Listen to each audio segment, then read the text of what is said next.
Assalamualaikum warahmatullahi wabarakatuh. Salam sejahtera bagi kita semua. Di video kali ini saya akan membahas tentang identitas nasional. Apa itu identitas nasional? Mari kita simak video berikut ini. Berbicara tentang identitas nasional, pada akhir-akhir ini pembicaraan tentang identitas nasional, budaya bangsa menjadi topik yang menarik, terutama bila dikaitkan dengan kondisi dan perkembangan rasa keindonesiaan. Meskipun pandangan tersebut masih dalam perspektif ilmiah dan masih sangat individual, namun tidak jarang perkembangan menjadi perdebatan dan isu yang dikaitkan dengan demokrasi, kependudukan, otonomi daerah, dan arah perjalanan nasionalisme. Indonesia di depan. Jika ditilik dari jumlah, sebelah, dan kualitas penduduk berdasarkan umur, nampak jelas bahwa beragam pandangan dan perjalanan nasionalisme Indonesia ke depan akan ditentukan oleh segmentasi umur.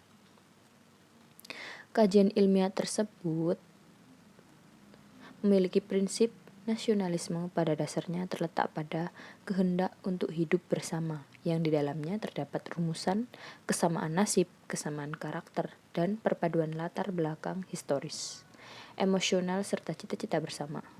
Oleh karena itu, untuk menguatkan rasa keindonesiaan tersebut perlu diciptakan dan ditumbuh kembangkan adanya kehendak, persamaan nasib, dan rasa kebersamaan dalam membangun identitas nasional.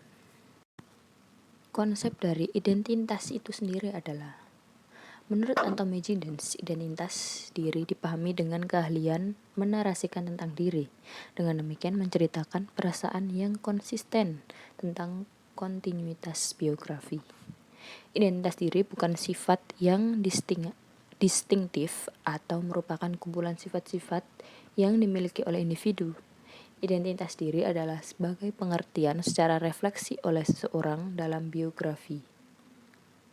Sementara itu, Stuart Hall dalam artikelnya yang berjudul The Question of Cultural Identity mengidentifikasi 3 perbedaan cara yang mengkonseptualisasikan identitas, yaitu subjek pencerahan, subjek sosiologi, dan subjek postmodernisme.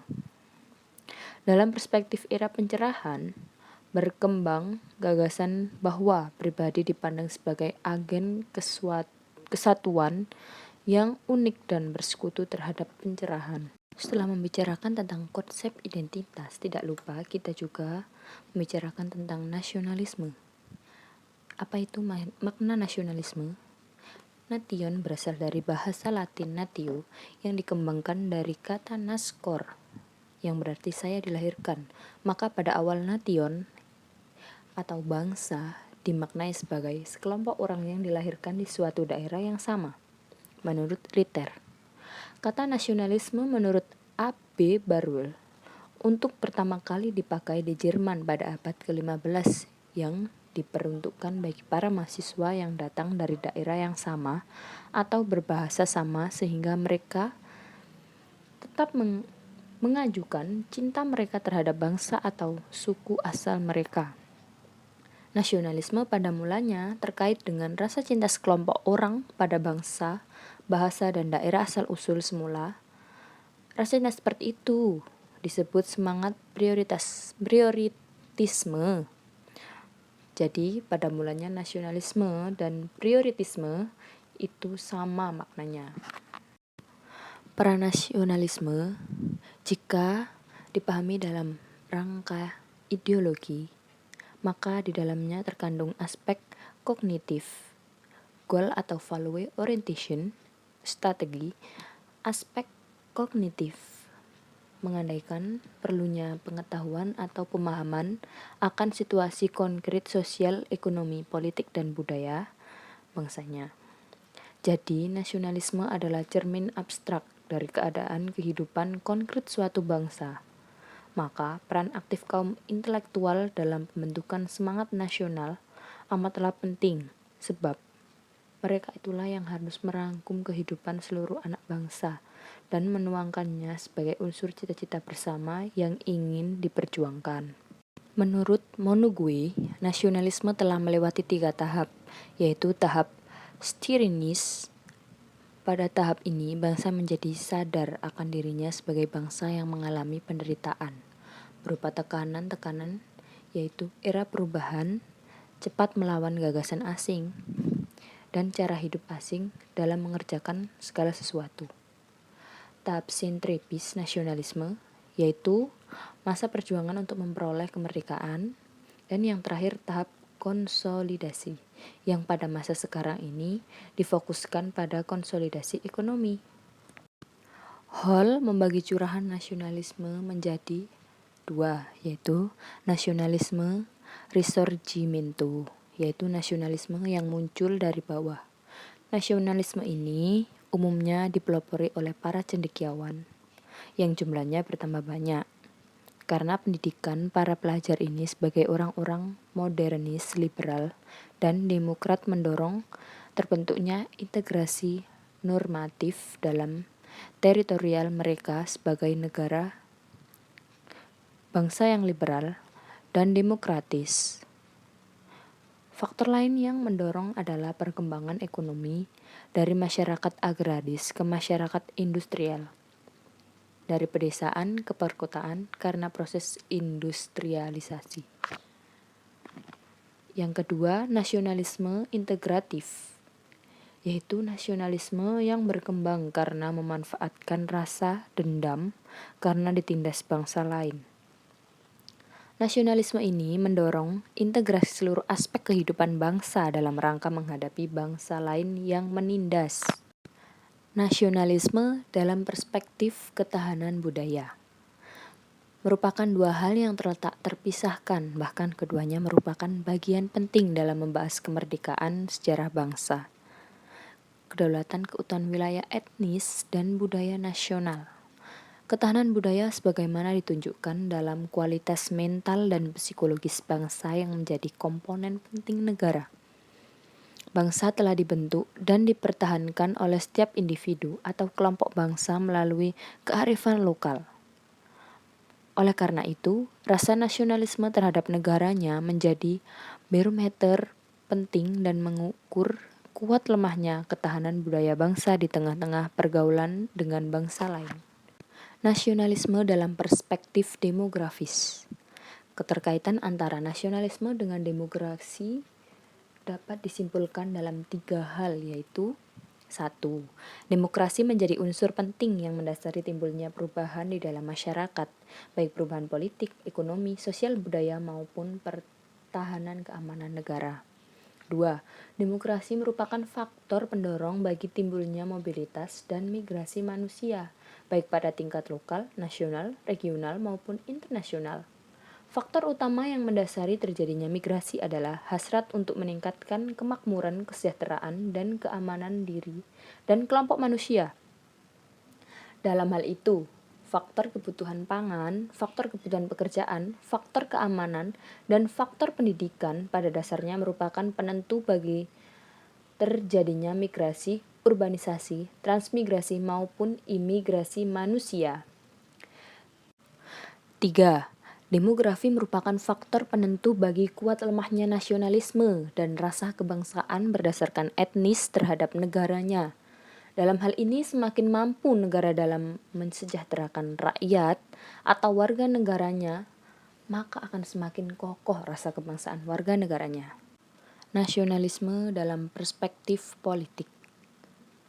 Pasca reformasi, bangsa Indonesia diharapkan pada tantangan yang semakin kompleks dan rumit, terutama dalam mengimplementasikan prinsip-prinsip pemilihan umum yang langsung, umum, bebas, jujur, dan adil dengan sistem desentralisasi dan otonomi daerah. Indonesia yang dikenal sebagai negara demokrasi terbesar ketiga di dalam setelah India dan Amerika Serikat ternyata masih memiliki kelemahan yang mendasar di tingkat elit politik seperti korupsi, penyalahgunaan kekuasaan, tindak kekerasan negara kepada rakyat, dan kegagalan mengatasi anarkisme kelompok masyarakat tertentu. Para pendiri negara telah meletakkan dasar-dasar penting seperti ideologi, Pancasila, Undang-Undang Dasar Negara Republik Indonesia tahun 1945, Semboyan Bhinneka Tunggal Ika, lagu kebangsaan Indonesia Raya, dan sebagai dasar-dasar tersebut merupakan instrumen yang kokoh dan ampuh untuk menghadapi dan mengatasi setiap permasalahan bangsa yang muncul dalam menyelenggarakan kehidupan berbangsa dan bernegara bermasyarakat. Nasionalisme dalam perspektif kedaerahan atau otonomi daerah. Menurut UU nomor 32 tahun 2004 tentang otonomi daerah merupakan sejarah baru dalam sistem pemerintahan di Indonesia. Pengalaman mengimplementasikan konsep otonomi daerah menunjukkan adanya pelimpahan kekuasaan wewenang dan tanggung jawab dari pemerintah pusat ke pemerintah daerah, baik dalam administrasi pemerintah, rekrutmen, birokrasi, maupun perimbangan pendapatan. Otonomi daerah sebagai konsep baru berusaha untuk menemukan jati diri sesuai dengan latar belakang secara adat istiadat, identitas daerah, dan kebudayaan daerah masing-masing. Sebagai daerah telah siap dan melaksanakan otonomi daerah, sedang sebagai yang lain masih menghadapi berbagai masalah dalam pelimpahan wewenang kekuasaan, kemajemukan budaya, dan pembangunan di wilayah masing-masing. Nasionalisme dalam perspektif dinamika globalisasi.